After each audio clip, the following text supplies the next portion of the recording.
much as this little guy here at the front keeping me in the game. I was like, come on, little fella! Hang in there! Yep. When this guy goes, I look like those guys where it looks like the tide is going out. Right? Fuck that shit. How's this as well? Like 29, right? Darsow, 29. I reckon consistently, on about a 50-50 basis, when I go out to nightclubs, I still get asked for ID. Like, I'm not joking, right? I'm being serious. If I wasn't being serious, I wouldn't have written a joke about this shit, right? I'm serious, 50-50 basis, man. Bouncers like, can I please see some ID? And I'm like, right there, dude. Seriously, dude, if I'm 17, I don't need a nightclub, I need a hospital. Don't make me reach into my pocket. So this is nice, man. Everyone's here. Lots of good-looking people. That's good. We got any couples in here tonight?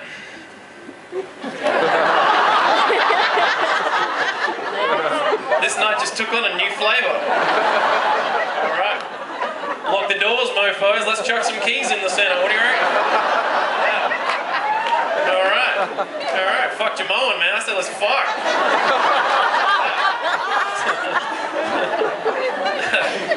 I hope he's not watching. That's cool. And yeah, so we got like no couples officially. How about single people? Give us a round of applause if you're here and single. That was not 400 people. Seriously, it's like the rest of you guys are the people on Facebook going, it's complicated.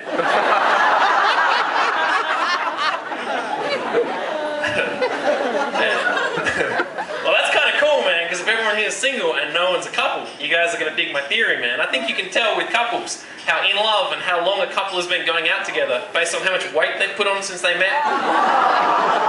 Yes, it's true, it's true. You guys are all picturing someone right now. It's true, isn't it? Like, you know, when you're single, you always want to work hard in the gym so that you can be in, like, you know, awesome shape and attracting that beautiful new person into your life, yeah? So generally, when a relationship starts, you're both rocking pretty much as good as you can look, yeah? You look at that same couple about 5 years into their relationship and it looks like they ate the two people who initially met.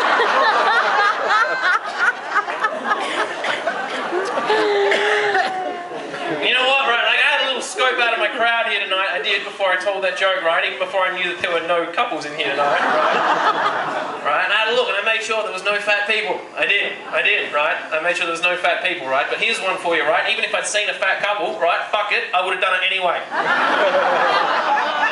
I would have, right? For two key reasons, right? Number one, I could probably outrun them.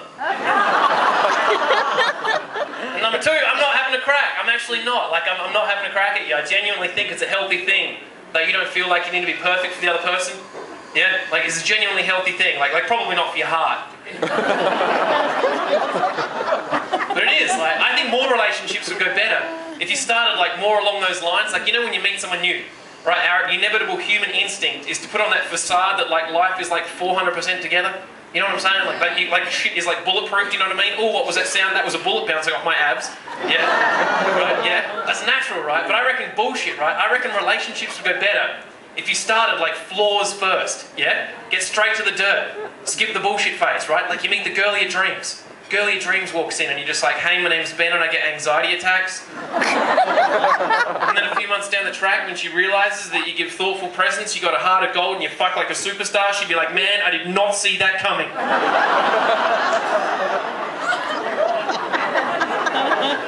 Like, all part of the package, baby.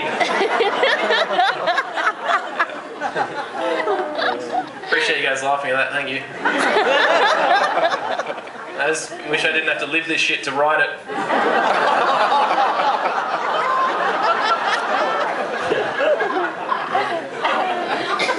I started seeing a really awesome girl a couple of months ago, and she's here, and she's delightful. I like girls, but I think that girls love to play little traps in relationships. Yeah? Like we were in this cafe, right? And she goes, "Let's play the hall pass game, right?" Right? You guys all know what the hall pass game is, right? She goes, if I could sleep, and I didn't want to play this game, right? Because I fucking sensed a trap, right? But she's like, if I could sleep with anyone on the planet, right, it would be Jude Law, right? And she's like, how about you? And I was like, that waitress.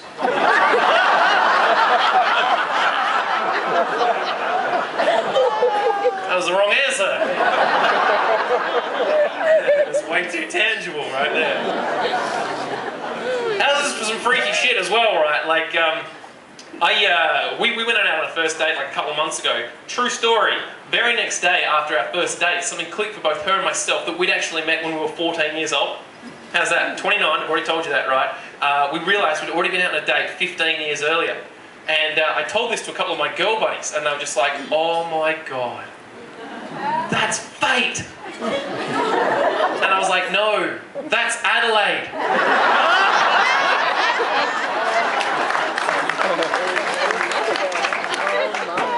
There's a little difference.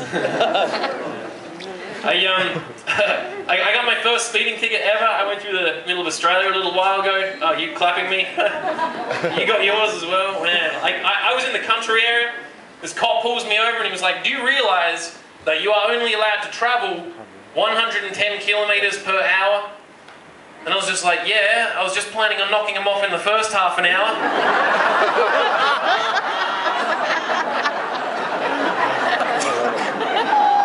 Over for a break.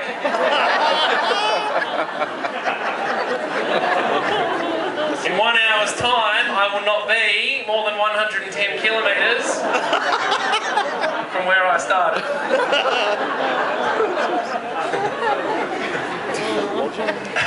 I like the fact that you guys all had a good little chuckle at that, but you're all like, that has genuine logical merit.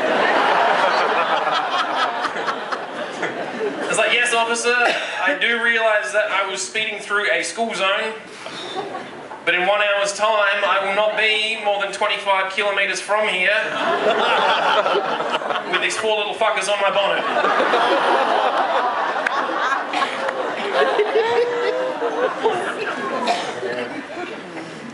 Oh, you guys are cool, man. You guys are cool. Fuck no. I think this is a sweet country. I love Australia. I do. I think because we're surrounded by water and not other countries and people, though, at times we can be a bit playfully naive and ignorant. Like even just the way that we refer to Asian people as a minority group. It's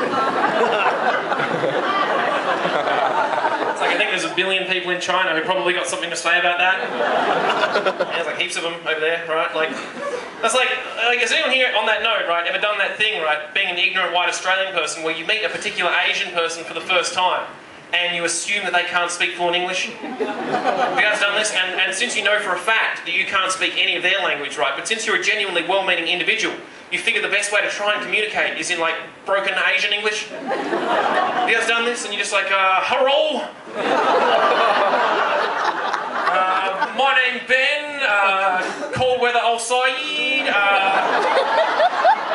what your name?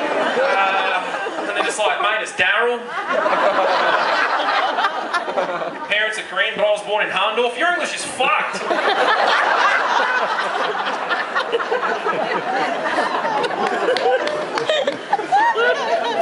I like Chinese restaurants, man. I've been to Chinese restaurants like 4 nights a week, and I've come to the distinct conclusion, right, as a seasoned pro, that chopsticks, my friends, are an invention designed specifically to make white people look bad.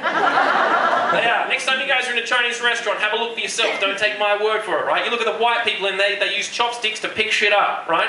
You guys look at the Asian people in there, they got the frickin' manual, right? They hold the bowl to their mouth, right, and they use it as a shovel. Yeah? It's part of the reason why Asian people hold their bowl to their mouth when they eat is so that we can't see them talking to each other, just going, look at this dumb white motherfucker trying to pick up soup.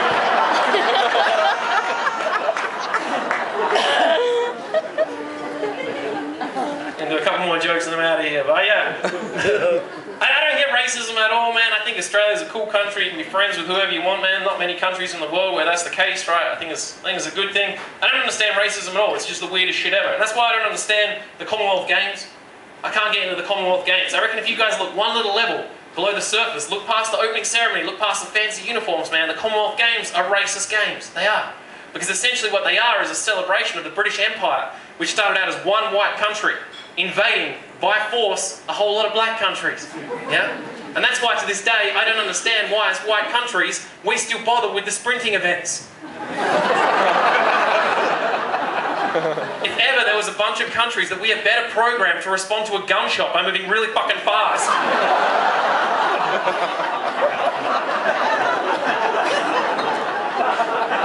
Still waiting for the day when the guy with the starter gun gets a javelin on his back from a Kenyan athlete who just fucking flips out. Flashbacks to colonisation.